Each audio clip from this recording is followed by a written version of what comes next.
Absolute Green Lantern, número 12.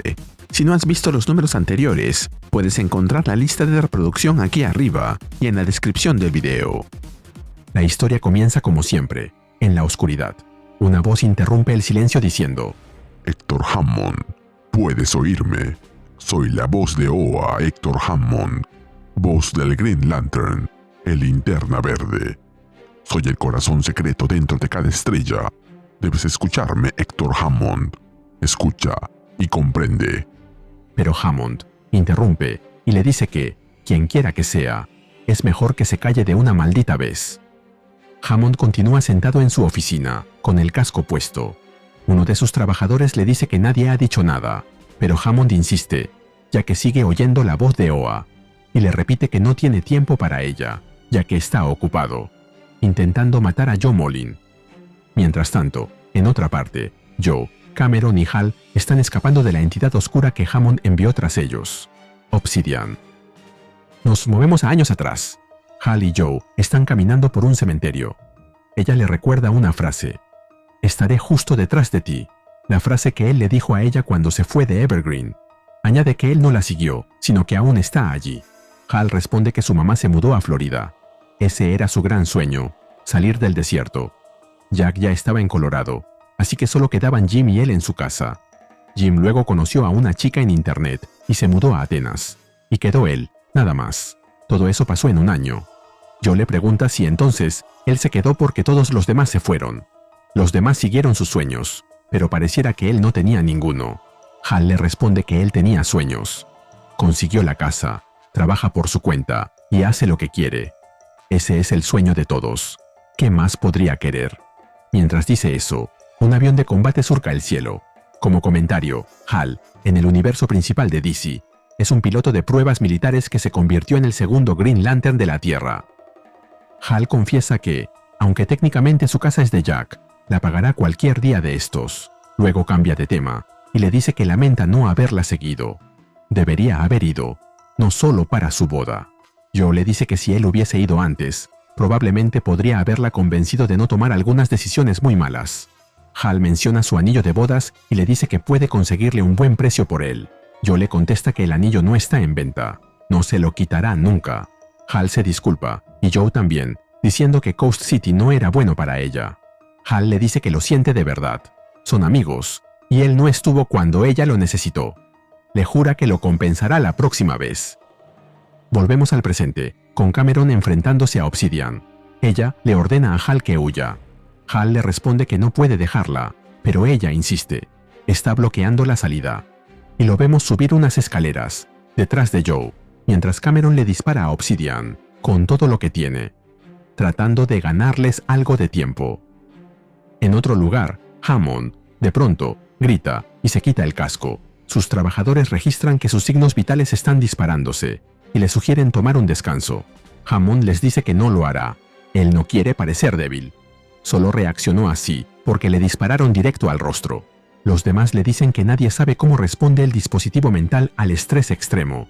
Pero Hammond responde que no está estresado, que solo se sobresaltó, y vuelve a colocarse el casco en la búsqueda de sus objetivos.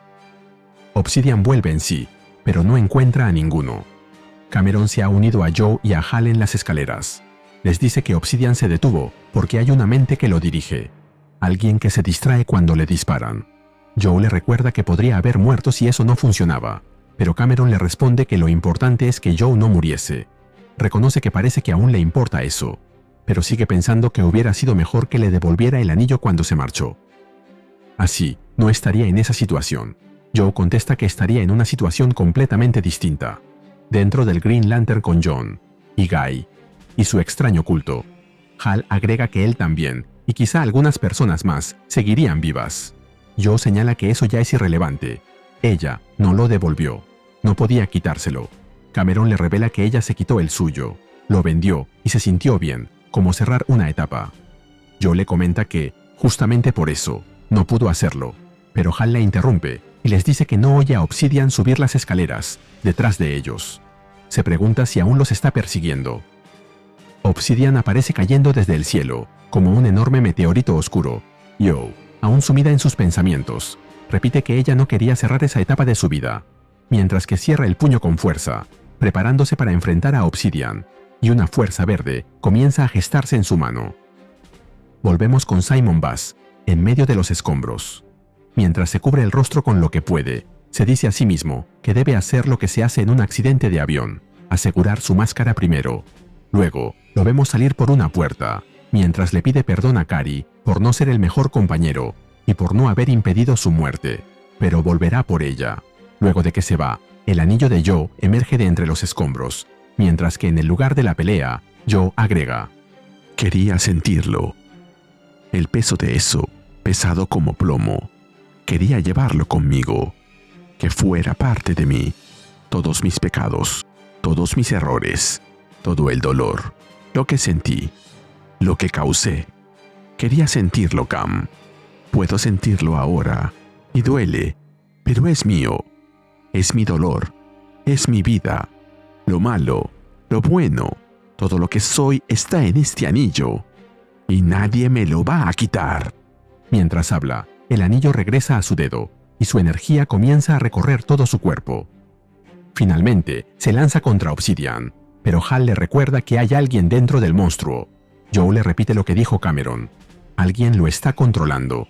La persona que mató a Kari y que también fue enviada a matarlos a ellos, como Goldface. Y es hora de que reciba su merecido. Entonces, Joe hace aparecer un enorme puño que aplasta a Obsidian contra el suelo. Pero Hal señala que eso no es lo que quería decir. Hay alguien dentro de Obsidian. Obsidian lanza unos rayos de energía que golpean a Joe, mientras que Hammond, en su oficina, celebra el golpe que le acaba de dar. Alguien de su equipo señala que las lecturas son preocupantes y que está en peligro. Pero Carol le dice que no se preocupe y lo deje trabajar. De regreso a la pelea, Cameron le pregunta a Joe cómo está, y ella le responde que está bien, pero furiosa. Y sea quien esté detrás de Obsidian, le llegó su hora, pero una voz la interrumpe diciendo: Ascender. Los ayudamos a ascender. Hay alguien ahí dentro, atrapado. Es Hal, flotando en el aire, envuelto en una luz magenta. Joe lo ve y le pregunta qué le pasa, y Hal responde: Puedo sentirlos. Alguien fue obligado a entrar en esto. Quien quiera que nos esté cazando quería un Tomar. Pero la misma Black Star, la estrella negra, es Tomar. Una anomalía. Que quería a Vinsur. ¿Qué es la acción caótica, Joe? Hal posa su mano sobre Obsidian, pero Joe le dice que nada de lo que dice tiene sentido y que no puede luchar contra los dos. Hal, emanando una poderosa luz desde una de sus manos, responde: No se trata de luchar. Acción sin pensamiento. Tal vez sea violencia. Tal vez sea odio y crueldad y obediencia ciega. Podría ser esas cosas si lo torcieras. O podría ser otra cosa. Algo como amor. Sé libre. Mientras dice esto último, genera una gran explosión que envuelve toda la zona. Volvemos con Hammond, quien estalla también, pero de rabia. Lanza insultos contra Hal y le dice que lo matará, al igual que a toda su familia.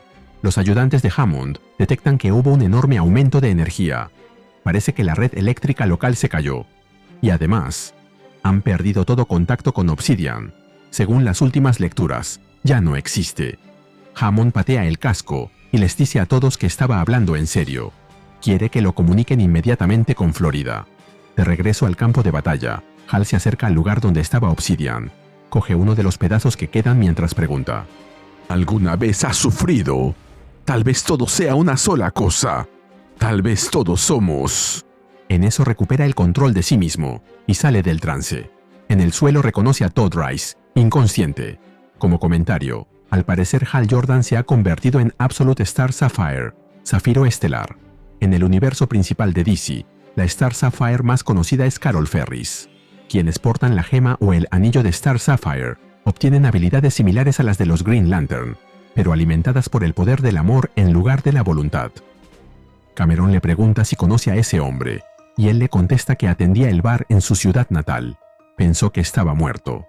Joe toma a Todd y les informa que el poder verde está comportándose de manera muy extraña alrededor de él. No cree que esté en buen estado, y le pregunta a Hal qué es lo que acaba de hacer. De pronto, Simon aparece allí. Cameron le da la bienvenida con sarcasmo. Simon le cuenta que quería rodear a Obsidian, así que tomó las escaleras traseras. Así que salió del edificio, pero encontró algo. Algo que todos deberían ver inmediatamente. Todos van con Simon, y se encuentran con un enorme objeto flotando en el cielo. El mismo objeto en forma de linterna verde, que se vio al inicio de la serie.